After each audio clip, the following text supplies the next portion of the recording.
జై తెలంగాణ ఈరోజు గవర్నర్ గారి స్పీచ్ మీద ధన్యవాద తీర్మానంపై ఉభయ సభల్లో చర్చ జరిగింది.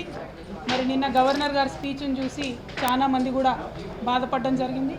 గత 2 సార్లు ప్రభుత్వంలో ప్రజలు ఓట్లేస్తేనే భారీ మెజార్టీతో గెలిచినటువంటి ప్రభుత్వాల మీద విపరీతమైనటువంటి వ్యాఖ్యలు గవర్నర్ ప్రసంగంలో చేయడం అందరినీ కూడా బాధించింది. అల్టిమేట్గా ఒకసారి అధికారం ఉంటుంది, ఒకసారి అధికారం పోతుంది, విషయం అది కాదు. కాకపోతే ఎప్పుడు ఏ ప్రభుత్వాలు ఎన్నుకోబడినా కూడా అవి ప్రజల చేతనే ఎన్నుకోబడతాయి. కాబట్టి ప్రజల చేత ఎన్నుకోబడినటువంటి ప్రభుత్వాలను నిరంకుశ ప్రభుత్వాలుగా, నిర్బంధ ప్రభుత్వాలుగా రకరకాలుగా దూషించేటటువంటి ప్రయత్నం గవర్నర్ ప్రసంగంలో జరిగింది. అందరం కూడా అభ్యంతరం తీసుకున్నాం. మరి అందుకే ఇవాళ శాసన మండలిలో గవర్నర్ ప్రసంగానికి ఒక అమెండ్మెంట్ కూడా ఇచ్చి మరి ఆ పదాలు తొలగించాలని కోరడం జరిగింది. ఎందుకంటే అది గవర్నమెంట్ని నిర్వచించేటటువంటి క్రమంలో తెలంగాణ ప్రజల యొక్క మ్యాండేట్ని అవమానపరిచినట్టుగా ఉంది. కాబట్టి ఆ అమెండ్మెంట్ని ఇవ్వడం జరిగింది.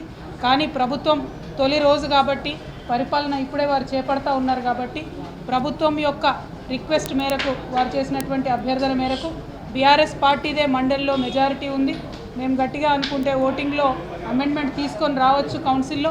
కాకపోతే ప్రభుత్వానికి సహకరించాలి, తద్వారా ప్రజలకు కూడా ఒక మంచి మెసేజ్ ఇవ్వాలి అనేటటువంటి ఉద్దేశంతో మొదటి రోజు కాబట్టి గవర్నర్ ప్రసంగంలో ఉన్నటువంటి అంశాలకు తీవ్రమైనటువంటి అభ్యంతరం బీఆర్ఎస్ పార్టీ తరఫున వ్యక్తం చేస్తూ మేము మా యొక్క అమెండ్మెంట్ని విత్డ్రా చేసుకోవడం జరిగింది.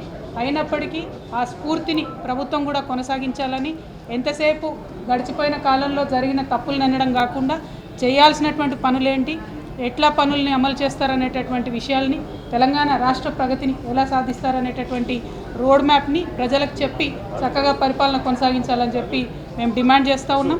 ఎక్కడ ఏ ఒక్క సెకండ్ కూడా తెలంగాణ ప్రజలకు నష్టపరిచే నిర్ణయాలు జరిగినట్టయితే ఖచ్చితంగా శాసన మండలిలో మేమందరం కూడా ప్రజల పక్షాన పోరాటం చేస్తామని ఈ సందర్భంగా తెలియజేస్తూ ఉన్నాం.